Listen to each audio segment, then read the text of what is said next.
Hello students, welcome back to the journey of economics, and today we're going to start with the one of the most important topic of the day, that is nothing but the techniques of a capital budgeting.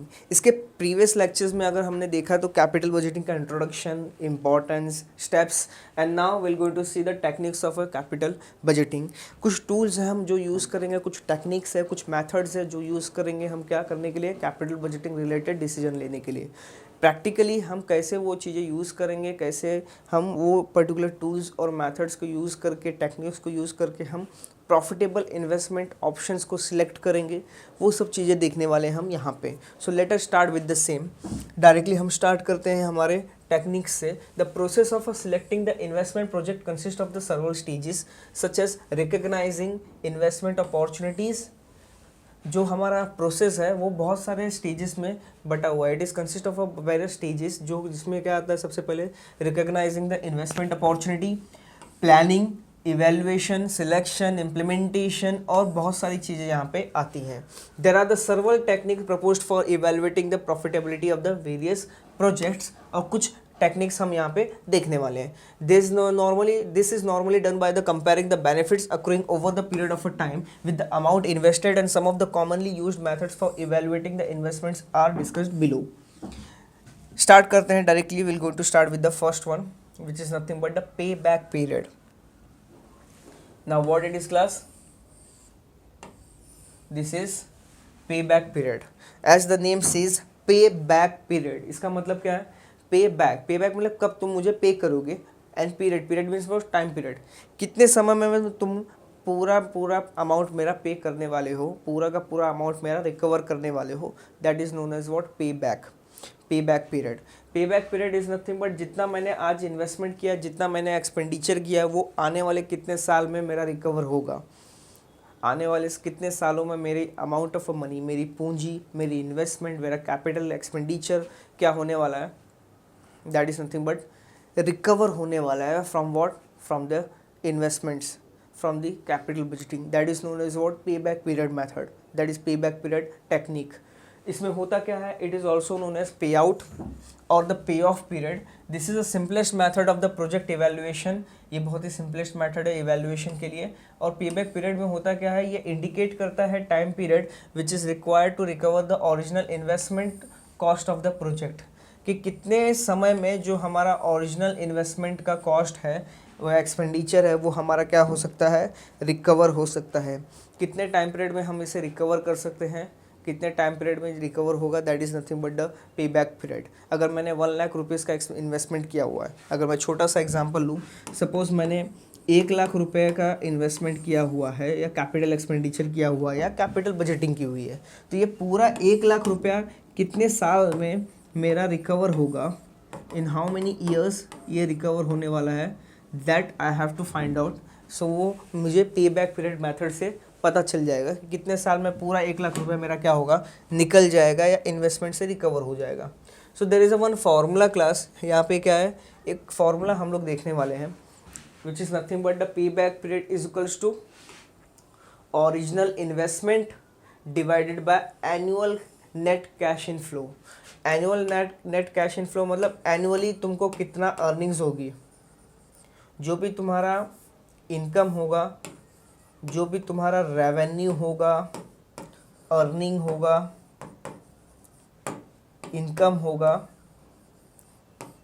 सालाना income, that is known as annual net cash in flow. जो भी revenues, income और earning और profit होने वाला है, that is nothing but the net cash in flow. And that is known, the original investment is nothing but the actual cost of investment जो हमने किया हुआ है. तो ये दोनों चीज़ों को जब हम यहाँ पे डिवाइड करेंगे, तब हमें मिलेगा क्या?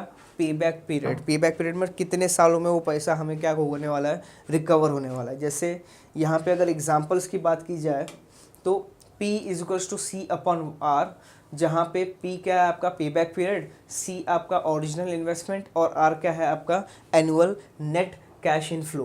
तो यहाँ पे एक छोटा सा एग्जांपल यहाँ पे लिया हुआ है क्लास, ज़रा ध्यान देना. जैसे फॉर एग्जांपल कि कोई इन्वेस्टमेंट है, कोई एक प्रोजेक्ट है, वेयर द ओरिजिनल इन्वेस्टमेंट कितना है?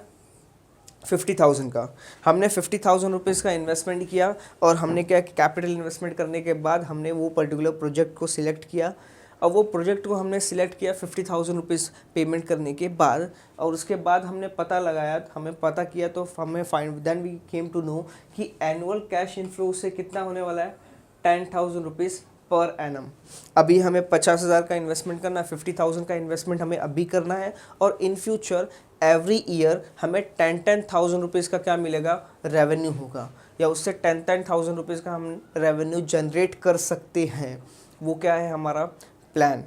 तो यहाँ पे अगर आप देखोगे तो 50,000 रुपीज़ का हम क्या कर रहे हैं एक्सपेंडिचर, और हर साल हमें कितने का रेवेन्यू जनरेट हो सकता है, 10,000 रुपीज़ का रेवेन्यू जनरेट हो सकता है। तो उस हिसाब से मैंने जो 50,000 रुपीज़ जो है इन्वेस्टमेंट की है वो कितने साल में रिकवर हो पाएगा। हर साल 10,000 रुपीज़ का रेवेन्यू जनरेट होने वाला है, एग्री। 50,000 रुपीज़ का मैंने इन्वेस्टमेंट किया, ठीक है, तो वो 50,000 रुपीज़ मेरे कितने साल में रिकवर होगा, तो हर साल 10,000 हो रहा है, 10,000 रुपये हर साल मुझे मिल रहा है, तो आने वाले 5 साल के अंदर मेरा पूरा 50,000 रुपीज़ क्या हो जाएगा, रिकवर हो जाएगा। तो आने वाले 5 साल मुझे कैसे पता चले, because of the pay back period method. तो यहाँ पे मैंने क्या किया, यहाँ पे सिंपली 50,000 को हमने डिवाइड किया 10,000 से, and this is how we got how much 5 years. और थोड़ा अगर आप लॉजिक अपना यूज़ करेंगे तो सिंपल है, एक साल में 10,000 मिल रहा है, 2 साल में 20, 3 साल में 30, 40 और 50, मतलब इन 5 years you will get 50,000 rupees का रेवेन्यू, जो कि क्या करेगा, आपका कॉस्ट को रिकवर आसानी से कर लेगा। तो that is nothing but what exactly is your पे बैक पीरियड। जो पे बैक पीरियड शोज़ दैट कि आपका जो कॉस्ट ऑफ एक्सपेंडिचर, जो कॉस्ट ऑफ इन्वेस्टमेंट है, कैपिटल एक्सपेंडिचर है, वो कितने सालों में रिकवर हो सकता है by taking into the consideration annual cash inflow आपका कितना है। सो यहाँ पे हमने एज्यूम किया 10,000 हमारा कैश इनफ्लो है और 50,000 का इन्वेस्टमेंट है, उस हिसाब से आने वाले 5 साल में हमारा कैश क्या हो जाएगा, हमारा इन्वेस्टमेंट रिकवरी हो जाएगी, कैपिटल एक्सपेंडिचर का रिकवरी हो जाएगी। Then it cash flow varies over the year. If the cash flow varies over the year, the payback period is obtained by taking into the cumulative sum of a net cash inflows until this sum equals to or exceeds the original investment cost. कभी कभी क्या होता है, हमने जो example लिया 10,000 rupees का, class जरा ध्यान देना, हमने एग्जाम्पल क्या लिया यहाँ पे 50,000 रुपीज़ का हमने क्या किया कैपिटल एक्सपेंडिचर, और 10,000 का क्या हुआ हमारा एनुअल कैश इनफ्लो। हम हर महीने हर साल 10,000 रुपीज़ का अर्निंग कर रहे हैं और 50,000 रुपीज़ हमें रिकवर करना है। तो उस हिसाब से हमने क्या फाइंड आउट किया कि 5 ईयर्स में हमें क्या होगा, वो 50,000 का कॉस्ट रिकवर हो जाएगा। क्यों? क्योंकि हर साल 10,000 रुपीज़ का क्या हो रहा है यहाँ पे अमाउंट ऑफ अ मनी और रेवेन्यू जनरेट हो रहा है। लेकिन नॉर्मल प्रैक्टिकल लाइफ में अगर ध्यान दें, हम रियलिटी की बात करें तो रियलिटी में ऐसा नहीं होता। रियलिटी में प्रैक्टिकल लाइफ में क्या होता है, किसी साल हमें ज़्यादा इनकम होता है, किसी साल हमें कम इनकम होता है। Some time will going to earn the 10,000, some time will going to earn the 15,000, some time will going to earn only 5,000 और 7,000 रुपीज़। ये प्रैक्टिकल है। किसी साल अच्छा प्रॉफिट होता है, किसी साल कम प्रॉफिट होता है, किसी साल ज़्यादा रेवेन्यू होता है, किसी साल कम रेवेन्यू होता है। तो every year your revenue will not be just same, it will going to change with the change in the time, with the change in the business situation. So if we are considering that कि if the cash flows will going to vary over the year, अगर cash flow या earnings आपके change होंगे तो वो situation में हम क्या करेंगे, we will going to take the sum of the net cash inflows। कब तक? जब तक वो sum आपका equal या फिर ज़्यादा नहीं हो जाता original cost से। जब तक उसका सम इक्वल या फिर ज़्यादा नहीं हो जाता ओरिजिनल कॉस्ट से, तब तक हम उसके कैश फ्लोज को क्या करते रहेंगे, ऐड करते रहेंगे। जैसे फॉर एग्जांपल, अगर बेस्ट एग्जांपल अगर हम यहाँ पे देखें तो क्लास ज़रा ध्यान देना, ये है आपका टेबल नंबर 9.1, सब देख सकते हो। ये टेबल नंबर 9.1 क्लास आपको बताएगा पे बैक पीरियड के बारे में, पे बैक पीरियड का कैलकुलेशन। जैसा मैंने बताया कैपिटल बजटिंग में क्या होता है, पहले cost of investment find out किया जाता है, फिर रेवेन्यूज फाइंड आउट होती है, that is annual cash inflow. Annual cash inflow ये it is nothing but the annual sales आपका कितना होने वाला है, उससे एनुअल रेवेन्यू कितनी जनरेट होगी, आपकी इनकम कितनी जनरेट होगी, that exactly is the case. Suppose हमने इन्वेस्टमेंट कितना किया हुआ है 25,000 का। अब इन्वेस्टमेंट हमने 25,000 का किया हुआ है और नेट कैश इनफ्लो कितना हो रहा है, 8,000, 7,000, 7,000, 3,000 एंड 2,500, ये आपका नेट कैश इनफ्लो है। अब ये नेट कैश इनफ्लो को अगर हम ऐड करते हैं तो हमें देखना है कि ये नेट कैश इनफ्लो को ऐड करने के बाद कितने सालों में हमारा 25,000 रुपीज़ क्या होगा, रिकवर हो पाएगा। तो अगर देखोगे तो फर्स्ट ईयर में, पहले साल में हमें कितना मिल रहा है 8,000, सेकेंड ईयर में हमें कितना मिल रहा है 7,000, थर्ड ईयर में हमें कितना मिल रहा है 7,000, फोर्थ ईयर में कितना मिल रहा है 3,000 एंड फिफ्थ ईयर में कितना मिल रहा है 2,500। हर साल जो हमें कैश इनफ्लो हो रहा है, हर साल जो हमें रेवेन्यू हो रहा है, वो यहाँ पे आप लोग देखोगे तो it is not a same. हर साल हमें डिफरेंट रेवेन्यूज़ क्या हो रही हैं यहाँ पे जनरेट हो रही हैं। तो ये डिफरेंट रेवेन्यूज़ को अगर हम क्यूमुलेटिव करते हैं, क्यूमुलेटिव मतलब इसे हम टोटल करते हैं, तो हमें मिलेगा this is the cumulative which we got, that is nothing but the total of the previous years cash inflows. तो 8,000, how will going to calculate this one, just pay attention all of you.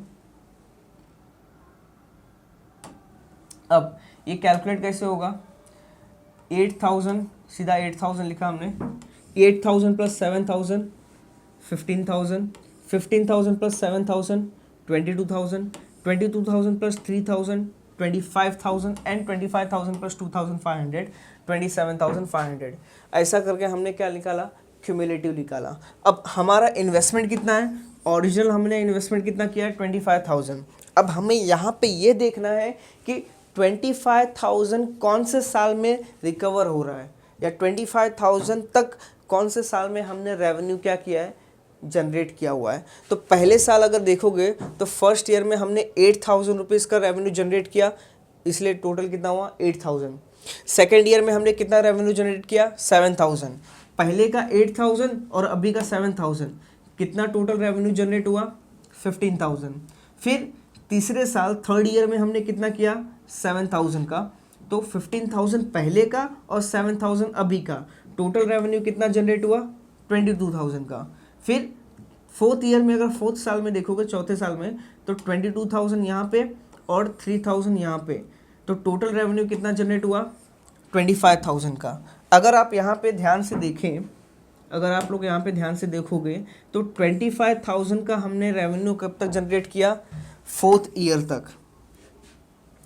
चौथे साल तक हमने क्या किया 25,000 का revenue generate किया। मतलब ये 25,000 का इन्वेस्टमेंट रिकवर होने में कितने साल लगे, तो ये रिकवर होने में 4 साल लगे। कैसे, तो हर साल हमने इतने इतने रेवेन्यूज़ हमने जनरेट किए और इसको जब हमने टोटल करते गए तो हमें 25,000 कहाँ मिला, चौथे साल में। So that's why the fourth year, चौथा साल, fourth year is that time जब हमारा पूरा इन्वेस्टमेंट क्या हो जाएगा, रिकवर हो सकता है। जो पूरा cost of the investment recover कब होगा, ये एग्जांपल के हिसाब से चौथे साल में हमारा पूरा कॉस्ट क्या होगा, रिकवर हो जाएगा। That is nothing but 25,000। तो यहाँ पे पे बैक पीरियड आपका कितना आया, pay back period comes to approximately 4 years, not approximately, exactly the 4 years. तो 4 साल में आपका 24,000 क्या होगा, रिकवर हो गया। That is only the case of a पे back period. I hope you all are getting it class. Same explanation अगर आप पढ़ोगे तो सेम एक्सप्लेनेशन यहाँ पे दिया हुआ है। In the table 9.1 the cumulative sum of the net cash inflow equals to the original investment. कब, फोर्थ ईयर में। चौथे साल में क्या हो रहा है, हमारा कॉस्ट ऑफ इन्वेस्टमेंट,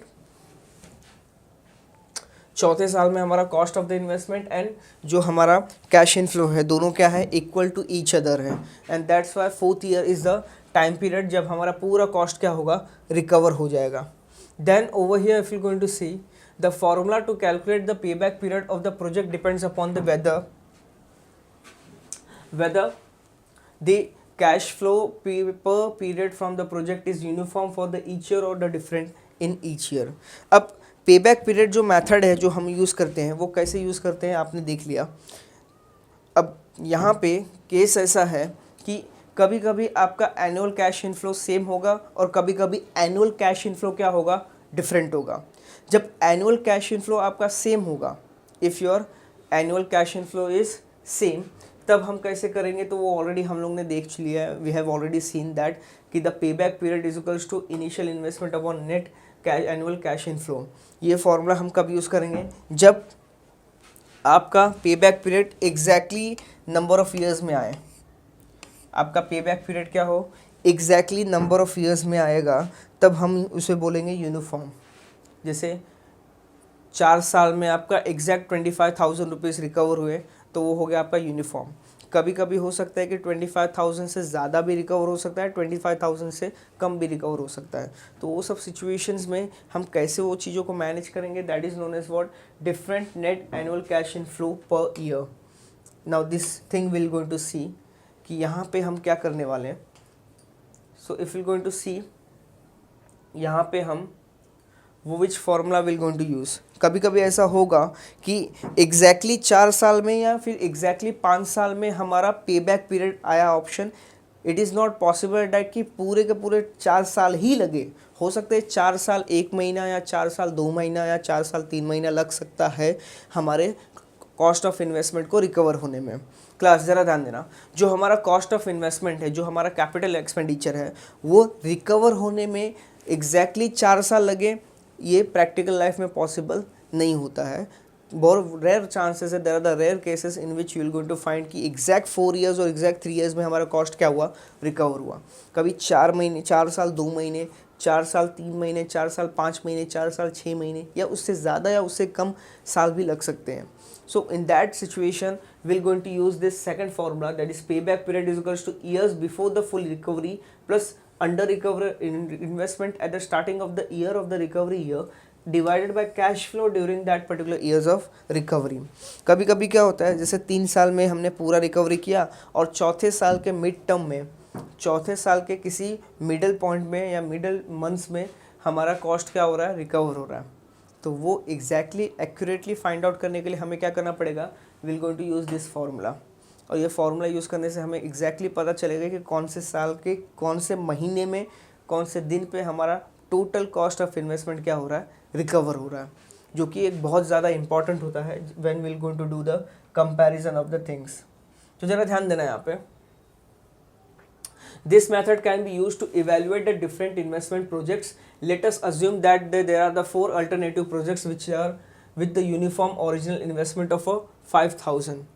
Now हम यहाँ पे क्या कर रहे हैं, हम assume कर रहे हैं कि हमारे पास कितने 4 ऑप्शंस अवेलेबल हैं और ये 4 ऑप्शंस में हमने कितने इन्वेस्ट किए हुए हैं, 5,000. Their net cash inflow for the 3 years are shown over here and for the period of investments are shown in the table 9.3 and the projects are ranked on the basis of the payback period. So let's see what exactly is the cases. Class जरा ध्यान देना यहाँ पे। जैसे आप देख सकते हैं हमारे पास कितने ऑप्शंस हैं क्लास, जैसे आप देख सकते हैं हमारे पास कितने प्रोजेक्ट्स हैं, हमारे पास है टोटल 4 प्रोजेक्ट जिसमें इन्वेस्टमेंट कितना हुआ है, हर एक प्रोजेक्ट्स में हम इन्वेस्टमेंट करेंगे कितने का, 5,000 का। हमने सोचा हमें बिज़नेस को एक्सपांड करना है क्लास, हमने सोचा हमें बिज़नेस को क्या करना है, एक्सपांड करना है। अब बिज़नेस को क्लास एक्सपांड करना है स्टूडेंट्स, तो हमें क्या करना है, हमें इन्वेस्टमेंट करना है। और हमारे पास कितने ऑप्शंस हैं, 4 ऑप्शन अवेलेबल है। Option project A, project B, project C and project D. There are the 4 projects which are available out of which we can do the investment. लेकिन हमें कौन से मैथड यूज़ करने हैं, डिस्काउंटिंग पे back, हमें use करना है पे back period method. What do mean by the pay back period method, ये चारों प्रोजेक्ट में से कौन से प्रोजेक्ट के केस में मेरा टाइम पीरियड कम होगा, कौन से प्रोजेक्ट के केस में मेरा कॉस्ट ऑफ इन्वेस्टमेंट जल्दी रिकवर होगा, कौन से प्रोजेक्ट के केस में मेरा कॉस्ट ऑफ इन्वेस्टमेंट जल्दी रिकवर होगा, वो होता है आपका क्या, पे बैक पीरियड। तो यहाँ पे अगर ध्यान देंगे तो यहाँ पे आपका कितना 5,000 है। अब net cash in flow in the years की अगर हम बात करें तो लेते हैं सबसे पहले project A. Now if you're going to see, if I'm going to take the example of a project A, तो प्रोजेक्ट ए में देखो क्लास 5,000 रुपीज़ पहले ही साल में क्या हो रहा है, रिकवर हो रहा है। ये आपका कैश इनफ्लोज है, ये आपके रेवेन्यूज़ है, ये आपका सेल है और ये आपका क्या है, इनकम भी बोल सकते हो आप। तो ये इनकम्स कैसे हो रहे हैं, पहले साल में इनकम कितना 5,000, दूसरे साल में इनकम कितना 250, तीसरे साल में इनकम कितना 250। ये सब क्या है, इनकम है, रेवेन्यू है, अर्निंग है, ये सब इन्वेस्टमेंट से, ये सब प्रोजेक्ट से। अगर मैं बात करूँ प्रोजेक्ट ए की, तो प्रोजेक्ट ए में हमने कितना इन्वेस्टमेंट कर सकते हैं, 5,000 का। और ये प्रोजेक्ट ए में जो 5,000 का हमने इन्वेस्टमेंट किया है वो कितने साल में रिकवर होगा, तो आप देख सकते हैं कि net cash inflow first year में कितना हो रहा है, 5,000 का। तो यहाँ पे यहाँ पे as per the formula 5000 divided by 5000 करेंगे आप, तो आपको मिलेगा क्या, 1 ईयर। तो प्रोजेक्ट ए के केस में आपका पे बैक पीरियड कितना है, 1 साल, मतलब 1 साल के अंदर ही आपका पूरा का पूरा कॉस्ट क्या होगा, रिकवर हो जाएगा। किसमें, प्रोजेक्ट ए के केस में। Now when will talk about the project B, project B में देखो, प्रोजेक्ट बी में भी हमने 5000 रुपीज़ क्या किया है, 5000 रुपीज़ इन्वेस्ट किया, लेकिन यहाँ पे कैश इनफ्लो कितना है, पहले साल में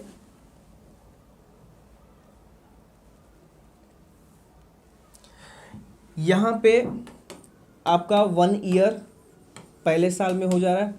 अब प्रोजेक्ट बी के केस में क्या हो रहा है, फर्स्ट ईयर में हमें 2500 मिला, और सेकंड ईयर में हमने 2500 मिला, और थर्ड ईयर में कितना मिला, 2500।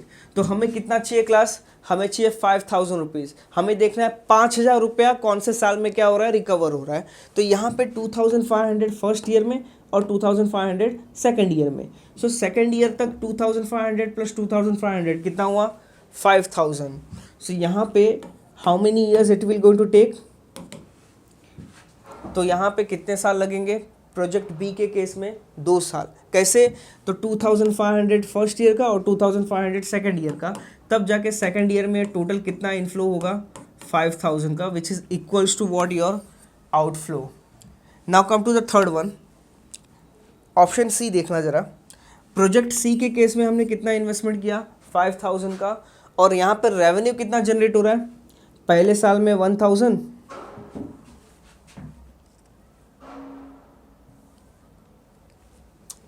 फर्स्ट ईयर में 1000, सेकेंड ईयर में 2000 एंड थर्ड ईयर में कितना, 6000।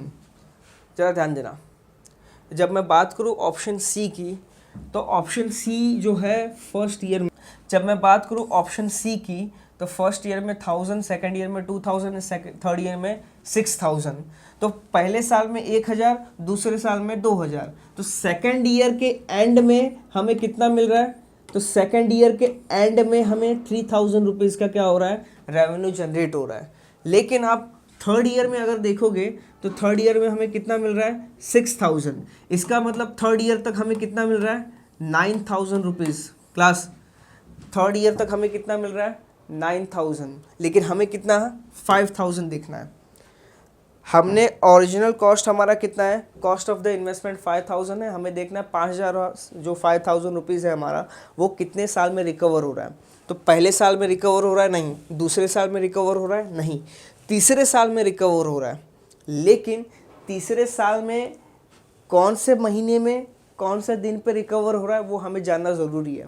In the third year, in which month, कौन से मंथ में, कितने मंथ्स में ये क्या हो रहा है, रिकवर हो रहा है, वो जानना ज़रूरी है, जिसके लिए हम लोग वो फार्मूला यूज़ करेंगे।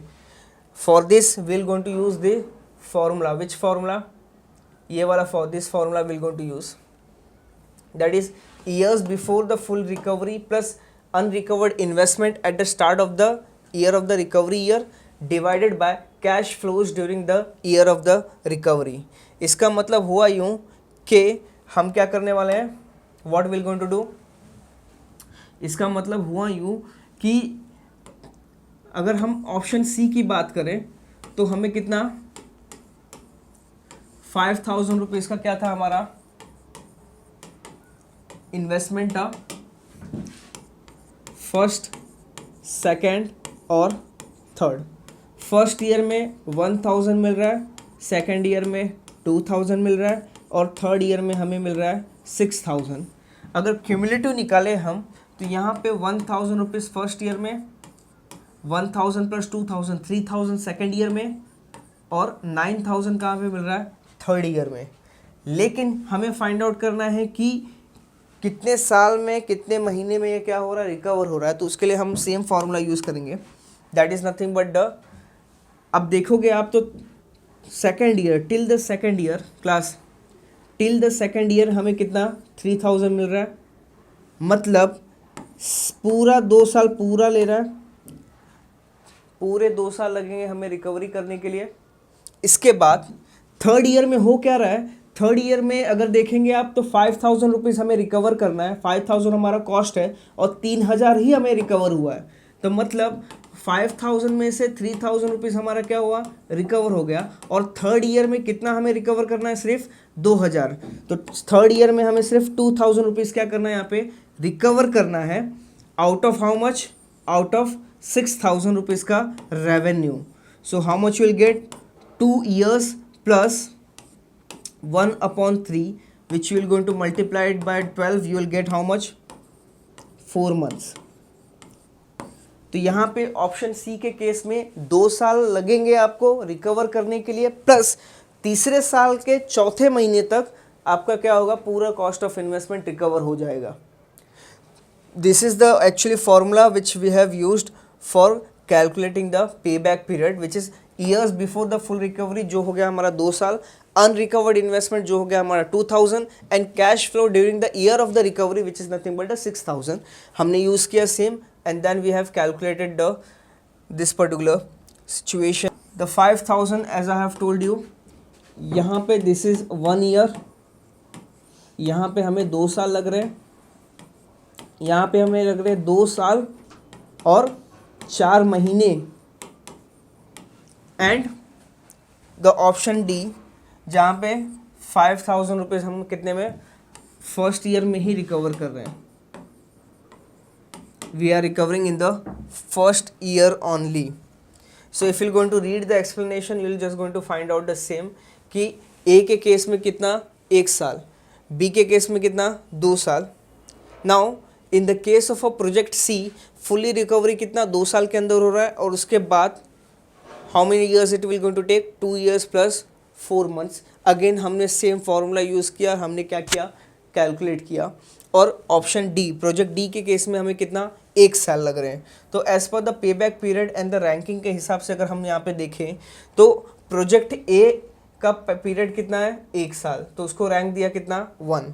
फिर प्रोजेक्ट डी का पे बैक पीरियड कितना है, 1 साल, इसलिए उसको फर्स्ट रैंक पे रखा हुआ है। यानी कि यहाँ पे या तो फिर आप प्रोजेक्ट ए सिलेक्ट कर सकते हो या फिर प्रोजेक्ट डी सिलेक्ट करो।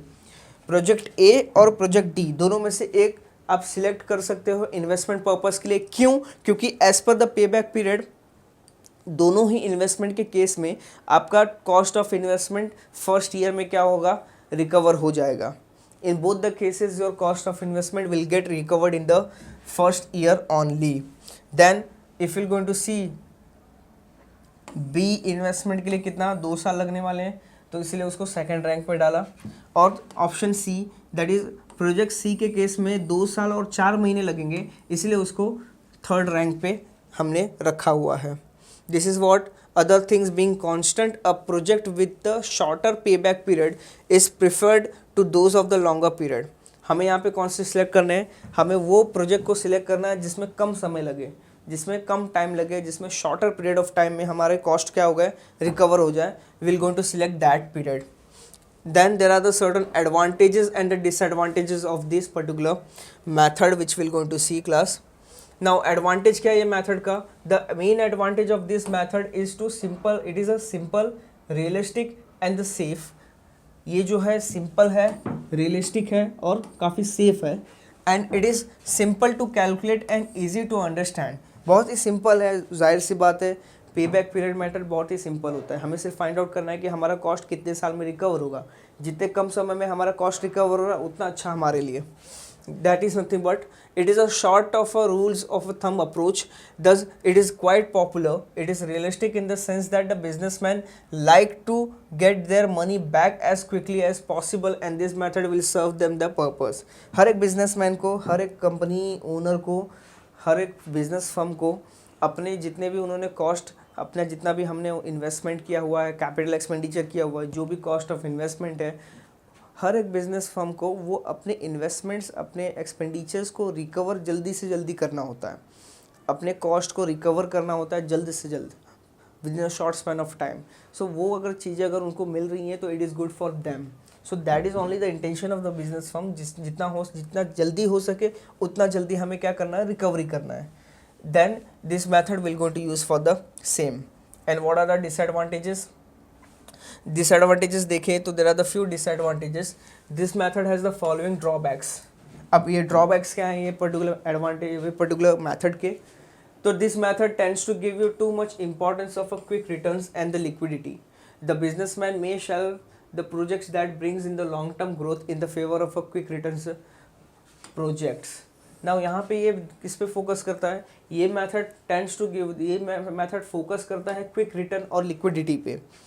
क्विक रिटर्न और लिक्विडिटी का मतलब होता है कि कितनी जल्दी आप अपने कैश को रिकवर कर सको, कितने जल्दी आप अपने पैसों को रिकवर कर पा रहे हो, that is nothing but a quick return. लेकिन जो बिजनेसमैन होता है वो हमेशा लॉन्ग टर्म की सोचता है, that is long term growth, जो कि यहाँ पे या नहीं, ये मेथड वो शो नहीं करता कि लॉन्ग टर्म ग्रोथ हमारा होगा कि नहीं होगा. It ignores the cash inflow received after the payback period, and the emphasis is on the quickly recovering the outlay, and therefore the subsequent inflows are ignored. हम cash inflow यहाँ पे ये method पे हम कैश इनफ्लो तब तक देखते हैं जब तक हमारा कॉस्ट ऑफ इन्वेस्टमेंट रिकवर नहीं हो जाता. जैसे ही हमारा कॉस्ट ऑफ इन्वेस्टमेंट रिकवर हो गया, उसके बाद जितने भी कैश इनफ्लो होंगे, उसके बाद जितने भी रेवेन्यूज जनरेट होंगे, उसको हम कंसिडर यहाँ पे नहीं करते हैं, जो कि अच्छी बात नहीं है. Then this method does not really shows how profitable the investment is. अब ये मेथड जो है सिर्फ आपको बताता है कि कितने कम समय में आपका मनी, आपके पैसे रिकवर हो जाएंगे. ये मेथड वो नहीं बताएगा कि आप कितना प्रॉफिट अर्न करेंगे, जो कि बहुत ही ज़्यादा इंपॉर्टेंट बात होती है. बहुत ही ज़्यादा इंपॉर्टेंट होता है किसी भी बिजनेस फर्म के लिए ये समझना कि रिटर्न ऑन इन्वेस्टमेंट कितना होगा, प्रॉफिटेबिलिटी कितनी होगी. क्योंकि हम अपने पैसे को रिकवर करने के लिए नहीं बैठे हैं, हम अपने पैसे से पैसे बनाने के लिए बैठे हुए हैं. We are there for the making the profits, not for recovering the as early as soon as possible we have to recover our amount of money. No, हम वहाँ पे ये सब चीज़ों के लिए नहीं हैं. Then the next one, the next is nothing but what, it considers all the cash flows alike irrespective of their timing, and in other words it ignores the time value of a money. एक time value of money करके concept है which is nothing but discounting value, discounted factor and compounded value, compounding factor, those things will going to C.